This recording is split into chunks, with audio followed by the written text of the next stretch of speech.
I cheated on my husband. This is why I have no regrets, why it was his fault, and why having an affair is the best way for women to feel truly alive. Written by a literal Karen. And as I'm going through this, just think about the double standards. So if a woman cheats on a man, it's the man's fault. Oh, he wasn't there for her. She felt neglected. He didn't take care of her needs. Oh, poor woman. If you treated your woman right, she wouldn't have cheated on you. Meanwhile, if a man cheats on a woman, oh, what a scumbag! You should never cheat. Why even get into a committed relationship if you're gonna cheat? There's no excuse for cheating. If you had any issues with her, you should have talked it out or gotten a divorce. The one silver lining is that like men are just completely walking away anyway, so this isn't going to be an issue for too much longer. But it's just funny to watch. I mean, it's like watching the Mouse Utopia experiments play out. You know how it's going to end, but it's still fascinating. It's a pretty sad day when a married woman realizes her husband doesn't care about her. Or maybe he does because they share children and a mortgage, but he doesn't value her as a person or as someone whose desires are of interest to him. You realize if that's the case now, that was probably the case when you got married, right? But you were willing to overlook that because he had money. On that day, a woman might say to herself, you know, if I cheated on him, he absolutely wouldn't give a fuck why I did it. He would only care about how it hurt his pride. So remember that. We get to play this back to them as well. So if you're a guy and you cheat on your woman and she gets mad about it, yeah, why don't you just check her with this? Like, hey, man, instead of being mad that I hurt your pride, why don't you stop and think, maybe why did I do this? Why did I cheat on you? Yeah, let's use their own arguments against them. These articles are great for coming up with those. I came to that moment often in my marriage, although I did not actually cheat until I could think of no other way to get his attention. Wow. So she cheated with the intention of getting caught and getting her husband's attention. So was that the day you found out he had a cuckold fetish and your marriage was saved? I guess we'll find out. I was that desperate, and it's a decision I'm not proud of. But my husband didn't want to spend time with me, talk about the relationship, go to therapy, or even go out to dinner. And well, being intimate with someone else was a skill I still had. Are you admitting to being a 304 all along? But no, plus you got to think, like, why was this an issue? Why did you marry someone that you had absolutely nothing in common with and you never wanted to do anything together? One or both of you was either acting during the dating phase, or you were into each other for completely different reasons. Like, you were only into him for his money, and he was only into you for your looks, and now your looks have faded, so he's not into you anymore. But you know, you're not willing to leave because he still has money, so you can still see that in him. So I began a fling with a male friend who listened to me and made me feel hopeful. I did it to feel alive again when my marriage was like a plastic bag wrapped around my head. So I wasn't happy, so I'm going to completely torpedo the marriage. It fits, I guess. On brand. I was reminded of that feeling this week after reading an obituary of a French actress, Brigitte Bardot. In it, she was quoted as saying, "It's better to be unfaithful than to be faithful without wanting to be." This is the stuff women are saying out in the open, and these are the women that other women are looking to as role models. Do you really want to date them? Do you really want to get locked into a relationship with women who feel this way? It's obvious that they don't want to be faithful. I wholeheartedly agree. I knew that the right thing to do in the good old Anglo-Saxon tradition would have been to suffer in silence and be good. And see, this is where the selfishness really shines in. Do you not think that that's what he was doing too? Do you not think that he was like your husband was putting up with a situation he didn't like either? But he needed to just silently be a man and deal with it for the family, for you, for his social standing, whatever it might be.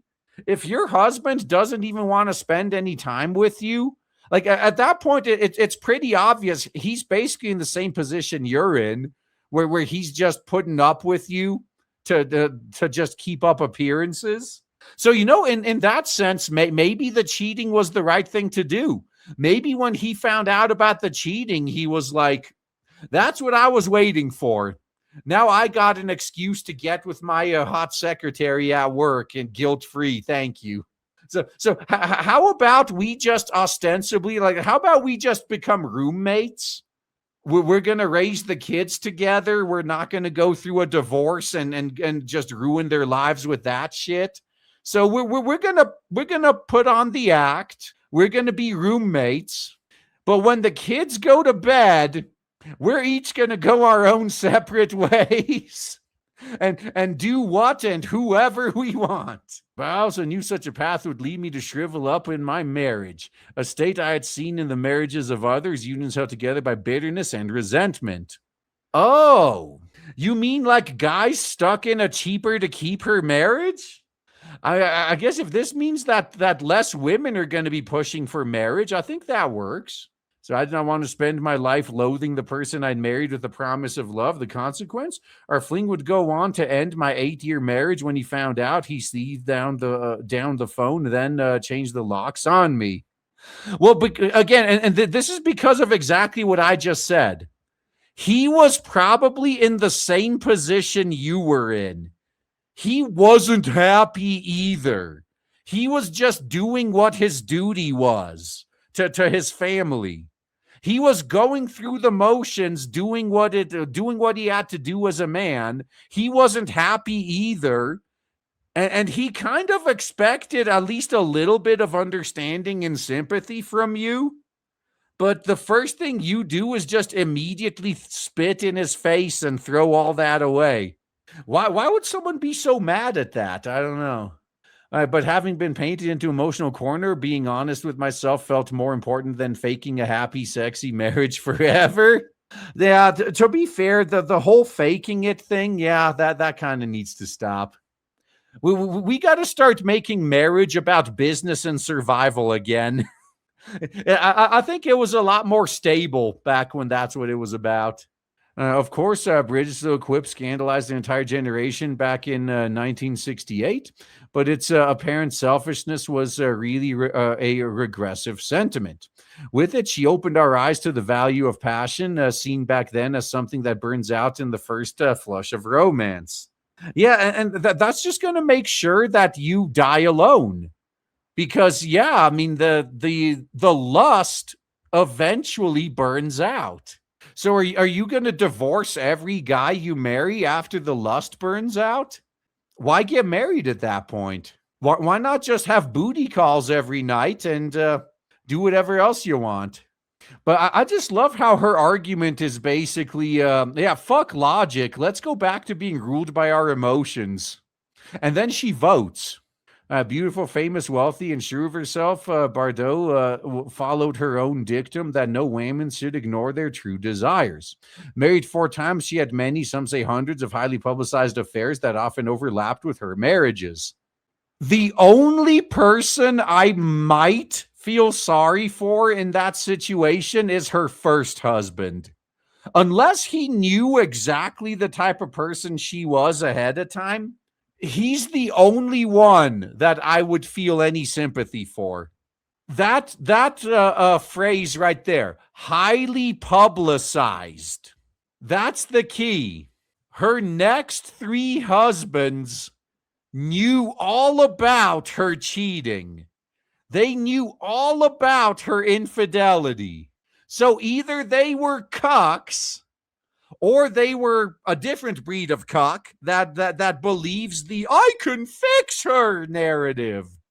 Well, she only had to cheat because her last husband wasn't a real man. I know how to control my woman. I know how to keep my woman in line. I can fix her. I can turn that 304 into a housewife. So it was some combination of that and actual cucks. Although if they were cucks, why would they get divorced? Oh, actually, no. I know exactly why. Because she's the one that initiated it. Yeah. So even if the guy was a cuck and he was fine with that arrangement, she always ended up finding a better guy to monkey branch to and just got rid of the cuck. Like pretty much like that. That's what Destiny was warned about when he went on the Whatever podcast. Yeah, the remember when I don't know if it was Atlas himself, like one of the guys was warning him, or one of the girls maybe even too, was warning him that hey, if you sleep around with other people, like what are you gonna do if she was to find someone better than you? Oh, that's never gonna happen until it did. Oh man, these people are just fucked up, man. Like seriously. As for me, I'm married twice with important relationships between. I never expected any man to be faithful, but until recently, I could not say that was a grace I wanted to extend myself. My marriages were to men I genuinely loved, but the only notion of fidelity discussed was a full blown affair. Was that full blown affairs were not allowed. So half blown affairs were. That's weird. I'm being confronted by my own mother, who was a happily married woman. After I presented her with yet another boyfriend, she eyed the new handsome beau and snapped. How long do you think you can keep doing this? I was in my 40s, and my reply was and remains, I don't know. Shall we wait and see? I think at that point, this woman's mom must have given up. Like, whatever. And now 55, I can see that I wasn't ready to be that standard wife when I was younger. I was too needy, too greedy, and too selfish. Hey, some self-awareness, man. That's pretty rare. Now, you realize you still are, right? It's not that I started a relationship already looking for the next one. I simply wasn't ready for all the challenges that happened in a long-term relationship, for the notion that feelings and needs don't often match up. So when I cheated, it wasn't about sex, but about a much needed ego boost. It felt like a more natural, a more energizing way to live. I don't remember feeling guilty because I never strayed in order to hurt anyone. Well, I didn't intentionally mean to hurt him, in which case my conscience is clean. All right, the modern view on cheating has sifted since Bardot dropped that bombshell. I have friends who carefully ask me to lunch or coffee, then delicately ask for advice about an unhappy marriage. Some admit to having found a lover or having had an affair that helped them see themselves again as special and desirable, something that had faded from their marriages. This is precisely what happens in some of those stories we talked about, where she then ends up breaking up the relationship because she's going to hook up with Chad, only to find out that Chad is just pumping and dumping her, and then she's crying to come back. Like, yeah, this is the first step towards that. Being married, building a life together often has a focus outside of the notion of desire. After all, you're just too locked into achieving that couple's goal, whether that's putting your kids through school, buying a home, or other challenging target. Well, look, I mean, once you're married and have kids, you actually don't matter anymore. This goes for both the man and the woman. Your entire existence should revolve around your kids at that point. If you're not ready for that, maybe you shouldn't be having kids. Some of my friends took another path. They weren't proud of their actions, but they were pleased with the results. They did what felt honest for them. Yeah, and to be fair, in the short term, it's almost always an improvement. It is, but it's literally like doing drugs, though. Yeah, you feel really good in the short term, but in the long term, you could fry your fucking brain. Yeah, but oh well, that's not gonna. Those symptoms won't kick in for like another 1 to 2 years. I'll worry about it then. I'm just gonna keep popping these pills. Okay, I'm sure you'll be fine. So just another good reason to never marry. Yeah, now you know exactly the kind of women that are out there, huh? So yeah, like I bet this woman, all of her friends that she's talking about probably did experience some short-term improvements in their lives. But long term, they're probably the ones that are going to be writing articles like, I was married to the perfect man, and then I threw it all away. But then when I came back and I was begging him to take me back, I saw he was happily married with a newer model. That's pretty much the stories they're gonna be telling. So yeah, they will see improvements in their lives for maybe a few months, maybe a few years. Then reality will set in. All right. It's here that Bardot's words sound startlingly modern. She wasn't condemning fidelity. She was condemning duty without desire. It was a declaration of authenticity, a refusal to live in emotional hypocrisy. No, it was a refusal to live a life where you control your emotions. That's really what it was. Belgian relationship, The Rapist, Esther Perel's international bestseller, The State of Affairs, claims that dalliances often show us how estranged we are from our own desires inside long-term relationships. Are you implying that maybe even the concept of a long-term relationship is a little unnatural? All of this is making you guys want to go out and get married, though, isn't it? She does not insist cheating is a good thing, but she suggests that people stray not always because they want to find another person, but because they want to rediscover themselves. I mean, it's simpler than that. I'm willing to accept the excuse that both men and women quite often cheat just to get something that they used to get from their marriage, but they don't anymore. And after a while, they just shrug and say, well, fine, if you're not going to give it to me, I'll find someone else who will. Like that's what it is a lot of times. Like, well, if I can't get what I want and that I used to get from you anymore, I'll find someone else to get that from then. Looking back, my own affairs happened not because they were the best thing to do, but that at the time they were the only thing I knew how to do. And now you're justifying them?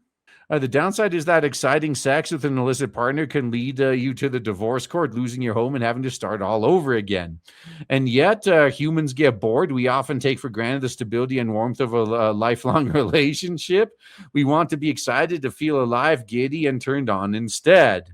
You realize there's ways you could feel excited without torpedoing your entire relationship, right? You realize there's other things in life you can do to feel excited that don't involve betraying your husband. If you don't realize that, maybe it actually worked out best for the husband that you just pulled the trigger and left, basically. When those feelings arise, being faithful without wanting to be can be a corrosive waste of a good woman's. So where is this going to get you in the end, though? You think what you're doing here, just torpedoing 2 marriages by cheating, you think that's not a waste? I guess it's all a matter of relativity. I mean, how you value things is all relative. So maybe you don't put a value on what you lost now, but you will when you get older. That's how you end up with Sinead O'Connor.